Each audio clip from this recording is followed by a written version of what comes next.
So today we're going to continue our conversation about momentum, and we're going to talk about conservation of momentum.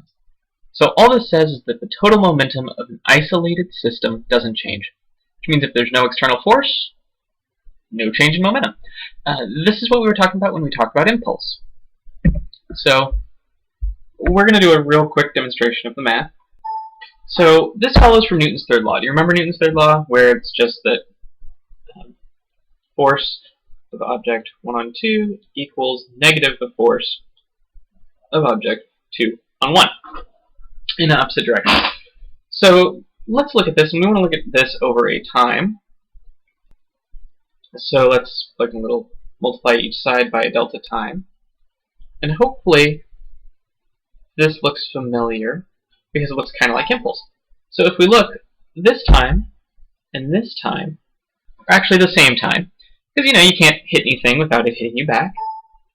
And we know that this right here causes a change in momentum of object 1 equals, left out the negative sign over here, sorry about that, negative change in momentum of object 2.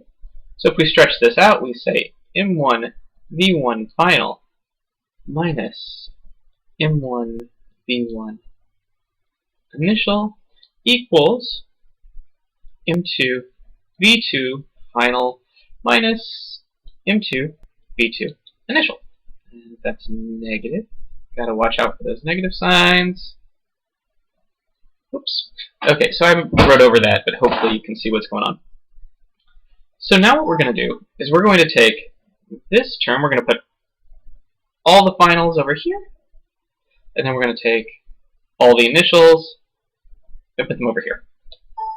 So you wind up with m1 v1 final plus m2 v2 final is equal to m1 v1 initial plus m2 v2 initial. So all this means for us is that the initial momentum is equal to final momentum, assuming that there's no external forces acting on this. Okay? So how does this help us? Well, let's find out. First off, I want you to remember that the impulse is the same for both objects. The force that they feel and the amount of time that they're in contact is the same. The directions are different, but that's okay. So what we're going to look at, and my screen just sometimes decides to go forward, I'm sorry, we're going to talk about Robert Goddard. So Robert Goddard was around in the 1920s, and he was around during World War I. He did a lot of stuff with liquid fuel rockets. So the New York Times was looking at him, and they said that, hey, you know what? In space, this is my definition of this is the moon. Okay? Hey, I'm not an artist. So that's the moon. Here is a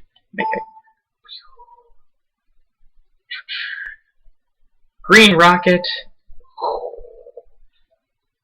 And the goal was to get this up to here. So the New York Times said, hey, in space there's nothing to push off of.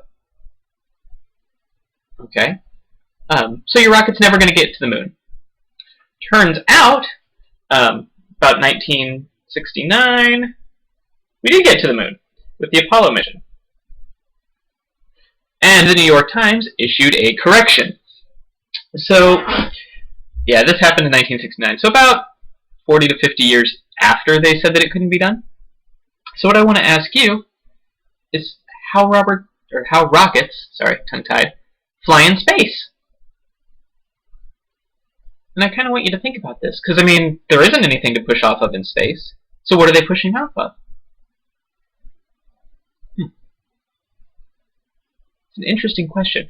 For the answer, take a look at what's coming out the back end of the rocket.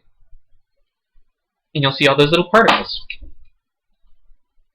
So it turns out, I'm just going to write over here, you have a rocket, that's a rocket. These little particles, the particles over here have some velocity this way, and the rocket goes that way. So total momentum is going to be the same. You're pushing back. Now, particles are a lot smaller than the rocket, so they go really fast and the rocket goes really slow. Well, not really slow because it shoots off a lot of particles, but, you know, I guess it goes rocket speed. So let's move on real quick, and let's do a little more terrestrial example with a cannon. So that's a cannon.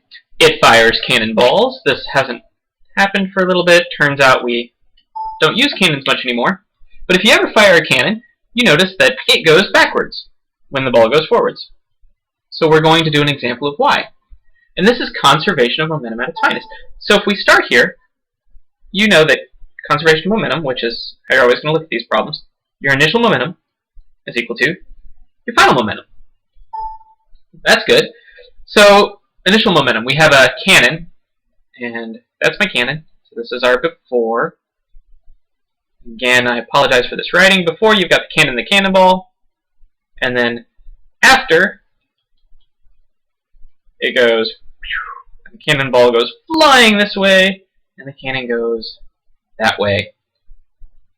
So let's take a look at what this is. So initially, our momentum, everything's just stopped, nothing's moving, so we get 0 is equal to mass of the cannon, but the cannon is mass 1, times V1 final plus M2 V2 final. Alright, now we want to solve for, whoops, that didn't work. Let's erase that. Pretend it didn't happen. That's going to be M1 V1 final. So we want to solve for this. So let's move everything else over. You get negative M2 V2 final equals M1 V1 final. Sorry. And we'll get negative M2 V2 final over M1 is equal to V1, whoops, final. That should be initial. So should that one. Okay. So we plug in our numbers, and we say that negative 25 kilograms times 100 meters per second over 200 kilograms, so that's that cannon. Make sure that's a kilogram, equals negative 0.125 meters per second. So with anything, you've got to kind of look at this and say, does this make sense? Well, it's going backwards in the negative direction. Let's assume that the way I have this set up, this way is positive, and that way is negative. Okay, good. So that makes sense. And it's really small. It's really slow. Does that make sense? Hopefully your cannon won't shoot backwards at 100 meters per second, about 200 miles an hour, because that would be dangerous. And you'd have a lot of ships that, you know, pirate ships, that when you flew, shot a hole in it. We can draw that real quick. You have a pirate ship, you'd fire a cannon, and then your cannon would, you know, go off the back, and that would be bad because you'd only fire your cannon once. So it does move slower. Why? Well, it's got a lot more mass, it's got a lot more inertia, and the same force acts on it from Newton's third law, so it accelerates less. It winds up going slower. So that's conservation of momentum. The momentum at the beginning is equal to the momentum at the end, as long as there is no unbalanced force or impulse, external force. Sorry. Right. So that's conservation of momentum. Thanks for watching.